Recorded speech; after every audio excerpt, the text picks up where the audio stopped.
Pelo sinal da Santa Cruz, livrai Deus nosso Senhor dos nossos inimigos, em nome do Pai, do Filho e do Espírito Santo. Amém. Pode sentar-se. Quero entender a nossa fé e nosso Deus Espírito. Primeiramente, os avisos. Durante todo o mês de maio, mês dedicado a Nossa Senhora, no qual celebramos a festa de Nossa Senhora de Fátima, dia 13. Então, todo domingo após a Santa Missa, se Deus quiser, haverá a coroação da imagem de Nossa Senhora de Fátima. E no segundo domingo, que é o Dia das Mães, as mães é que vão coroar Nossa Senhora, a imagem.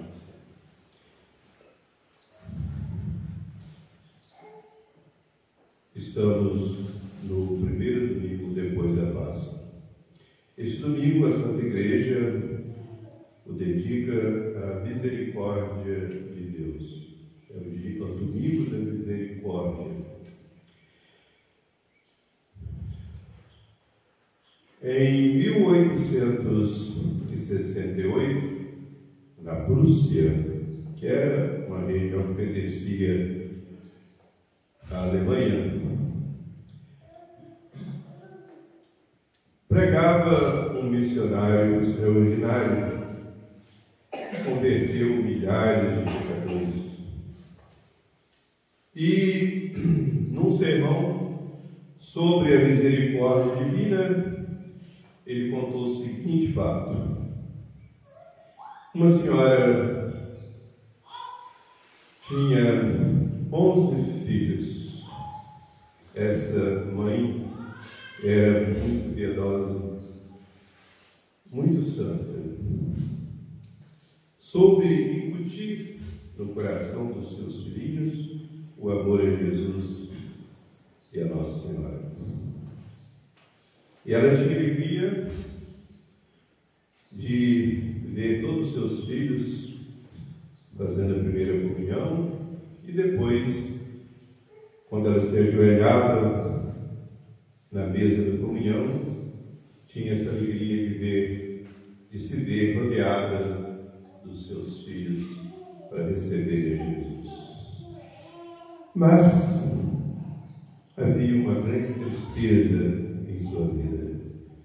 Um desses filhos, por alguma circunstância, se afastou de casa, da casa dos seus pais, e levado pelas más companhias. Naquela época também havia más companhias. Hoje o mundo está, digamos assim, infestado por más companhias. Mas naquela época também já havia. Que o demônio usa das más companhias para perder almas. E muitas vezes as más companhias fazem melhor que o próprio demônio o seu trabalho de perder almas. E esse rapaz entregou-se aos vícios, ao pecado, à vida de luxúria.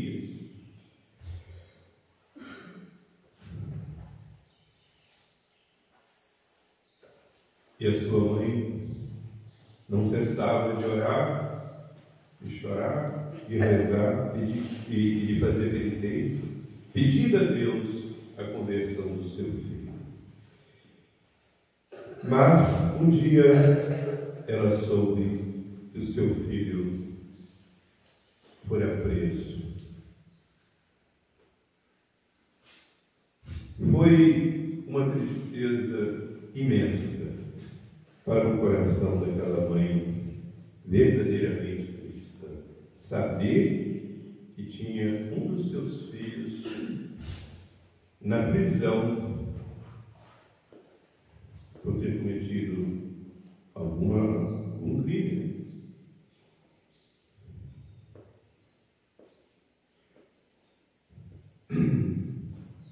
E ela já não dormia bem, não se alimentava bem e caiu gravemente enferma. Estava nas últimas. E aquele filho desnaturado, lá no fundo da prisão, soube que a sua mãe estava nas últimas. Ainda restava num cantinho daquele coração ingrato, desnaturado, algum amor, a sua mãe. Pediu às autoridades que lhe dessem liberdade para ele ir lá à sua casa, despedir-se de sua mãe. Ele foi concedido, levado por 2 guardas, 2 soldados, entrou naquela casa da qual tinha saído há vários anos. Chegou na porta e viu sua mãe no seu leito de dor. Avisaram a ela. Ela conseguiu abrir os olhos e olhou para o seu filho, reuniu as suas pouquíssimas forças e ainda pôde dizer com voz bem fraca: meu filho, eu morro por tua causa, mas eu te perdoo. Foram suas últimas palavras, foi o seu último olhar. Fechou os olhos para este vale de lágrimas, para abri-los para a visão beatífica de Deus e Jesus, dando para eles. Voltou para a prisão aquele filho desnaturado, mas não era o mesmo. Aquelas últimas palavras de sua mãe, aquele olhar de ternura e de suave, de doce repreensão, calaram bem profundamente no seu coração. Ele não era o mesmo. Caíram de joelhos ali no mármore frio da prisão, e dos seus olhos caíram uma torrente de lágrimas. Lágrimas de arrependimento, lágrimas de conversão verdadeira. Tanto assim, que pediu que lhe trouxesse ali na prisão um padre, fez uma confissão geral de toda a sua vida, aceitou como penitência o resto do seu tempo de prisão,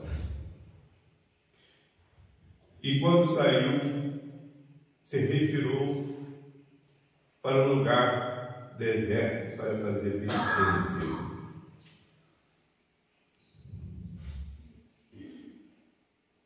Regenerado pela penitência, pela vida de oração, de recolhimento, ele teve inspiração do Divino Espírito Santo. Preciso reparar os escândalos que dei, e a melhor maneira é me tornar sacerdote. Mais ainda, missionário, não ficar restrito a uma paróquia, mas sair pelo mundo pregando o Evangelho e convertendo almas pelas quais Jesus morreu na cruz. E foi aceito no seminário, foi ordenado sacerdote, tornou-se um missionário. E esse missionário que contava este fato terminava entre lágrimas, dizendo o seguinte: pois bem, caríssimos, vede como a misericórdia é infinita, a misericórdia de Deus. A nossa miséria é infinita, mas a misericórdia é infinita. Pois bem, este filho desnaturado, que cometeu tantos crimes, sobretudo ter matado sua mãe de tristeza, que se tornou sacerdote missionário, sou eu mesmo. E chorava, e todo o povo chorava. Caríssimo e amado irmão, realmente a misericórdia de Deus é infinita. Deus não quer a morte do pecador, mas quer que ele se converta e viva. Por isso Deus espera o pecador com toda a paciência. Vai à procura do pecador com toda a solicitude. E quando o pecador se arrepende e se volta para ele, ele o abraça e grande alegria em seu coração. Grande alegria em todo o paraíso, entre os anjos e os santos do céu.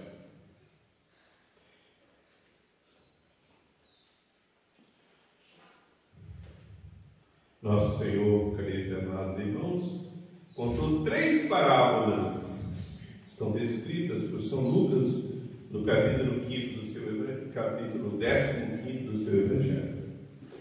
E São Lucas, no início, antes de contar as parábolas, ele deixa bem claro por que Jesus contou aquelas parábolas, para quem ele contou aquelas parábolas sobre a misericórdia divina.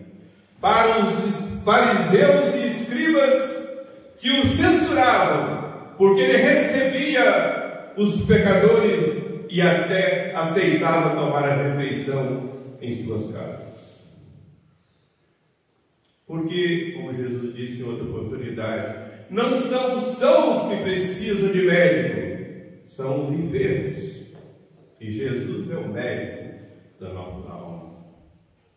Não quer a morte do pecador. As almas custaram muito a ele, porque ele derramou todo o seu sangue para salvá-las.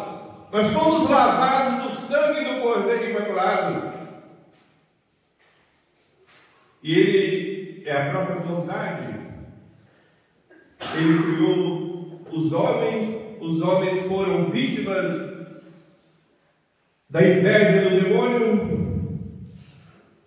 Entrou o pecado no mundo, entrou o mal no mundo, entrou a morte, e Jesus, com a sua morte, nos restituiu a vida e nos garantiu a ressurreição eterna. E quando alguém não quer aproveitar desse sangue divino, não quer se banhar nesse sangue divino por uma confissão bem feita, por um arrependimento sincero dos seus pecados, nosso Senhor espera. Nosso Senhor vai lhe dando graças atuais para tocar no coração.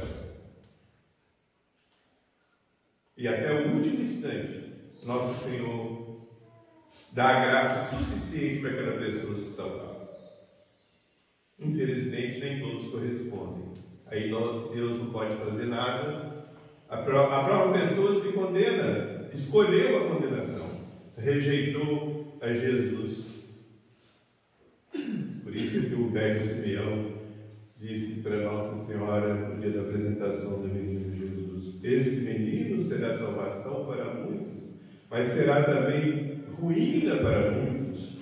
Será alvo de contradição. Por que será ruína para muitos? Porque ele é o único Salvador. E não aceitando a sua igreja nos seus sacramentos,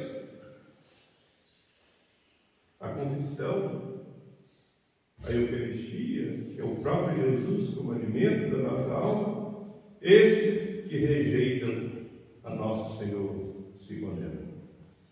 E aí entra a justiça divina.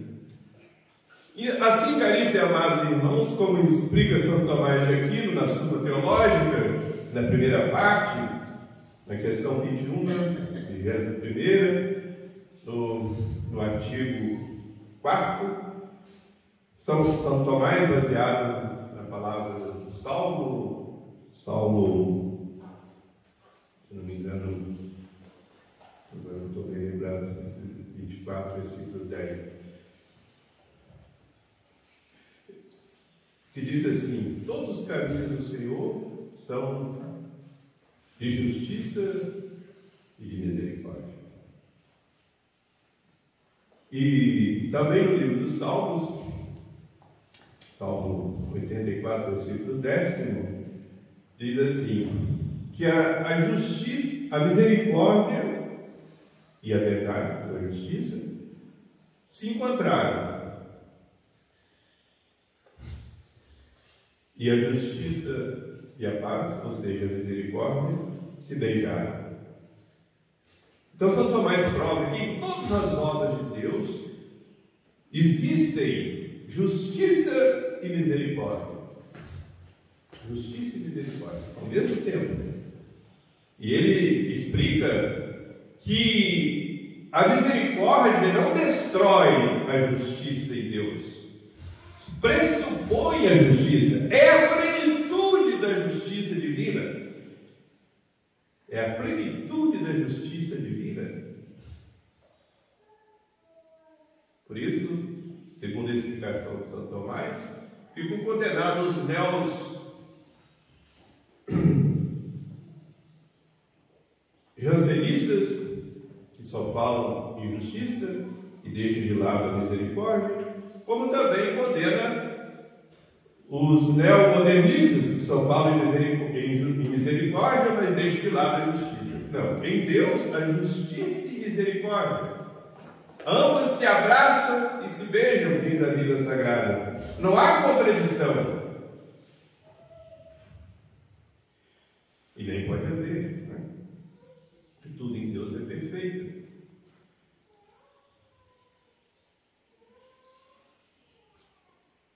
E assim, caríssimos e amados irmãos, a nossa confiança está na misericórdia divina.